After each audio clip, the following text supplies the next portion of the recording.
The residents of Kharkiv and Sumy city know the feeling all too well. The thud of distant artillery, the metallic rasp of fighter jets overhead. These are the sounds of a conflict that never truly ended. The Donbas war, simmering since 2014, has once again flared into dangerous life. Ukrainian President Volodymyr Zelensky has issued an urgent warning. Russian forces are massing on the border, their intentions unclear but ominous. Satellite images, stark and undeniable, show the buildup of troops, tanks, and heavy artillery. The world watches with bated breath. The ghosts of 2014, when Russia annexed Crimea, loom large. Could this be a prelude to a full-scale invasion? Or a calculated show of force designed to intimidate and destabilize? The Kremlin predictably denies any aggressive intent. Their pronouncements ring hollow in the face of such blatant military posturing. For the people of eastern Ukraine, caught in the crosshairs of this geopolitical chess match, fear is a constant companion. Their lives are on hold, their futures uncertain. Many have already fled their homes, seeking refuge from the looming storm.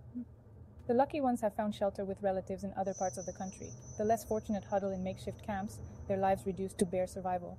The international community has responded with a mixture of condemnation and concern.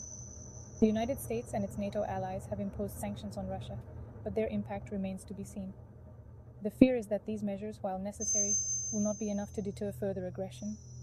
The specter of a wider conflict, one with the potential to draw in NATO and plunge Europe into chaos, hangs heavy in the air. The situation on the ground is fluid and dangerous. Russian forces, heavily armed and equipped with advanced weaponry, have taken up positions along the border. Their movements are being closely monitored by Ukrainian and Western intelligence agencies, their every twitch scrutinized for clues to their intentions. The Ukrainian military, though outmatched in terms of sheer firepower, is battle-hardened and determined to defend its territory. They have spent the past 7 years digging in, fortifying their positions, and preparing for the possibility of another Russian onslaught. However, their ability to respond is constrained by political considerations. The Ukrainian government is acutely aware that any mistake, any provocation, could be used by the Kremlin as a pretext for a full-scale invasion. They are also hamstrung by restrictions imposed by Western allies, who are wary of escalating the conflict and drawing themselves into a direct confrontation with Russia.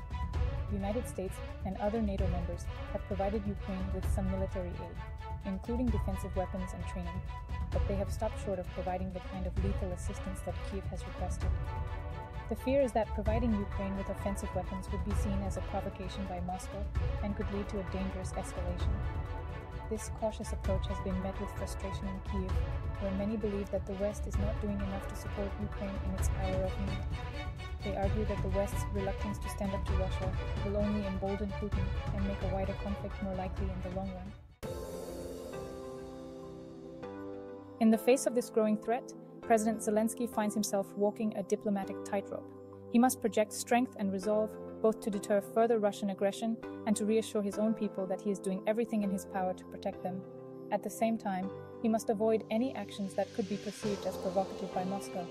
It is a delicate balancing act, one with the highest possible stakes. Zelensky has engaged in a flurry of diplomatic activity. He has held talks with Western leaders, seeking to rally support for Ukraine and increase pressure on Russia.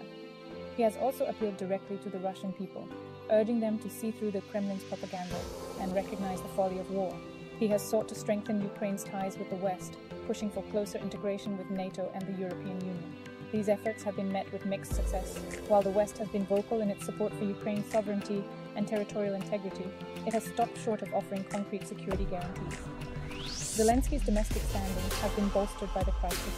Ukrainians, regardless of language or ethnicity, have rallied around the flag in the face of Russian aggression. The sense of national unity is palpable. However, the economic impact of the crisis is beginning to bite.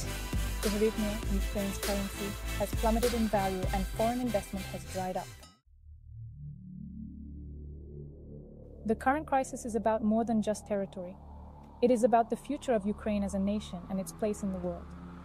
Russia views Ukraine as an integral part of its own sphere of influence and is determined to prevent it from aligning itself with the West.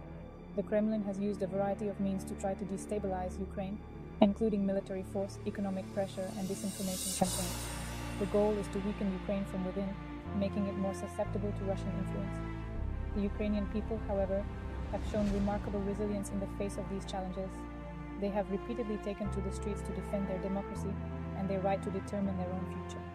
The outcome of this struggle will have profound implications, not just for Ukraine, but for the wider international order.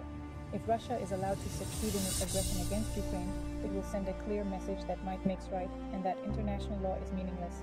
This would be a disaster for the rules-based international system that has underpinned global security since the end of the Second World War. The West faces a stark choice. It can stand by and watch as Russia dismembers Ukraine, emboldening authoritarian regimes around the world. Or it can take a stand, providing Ukraine with the support it needs to defend itself and deter further Russian aggression. The future of Europe, and perhaps the world, may depend on the choices made in the coming days and weeks.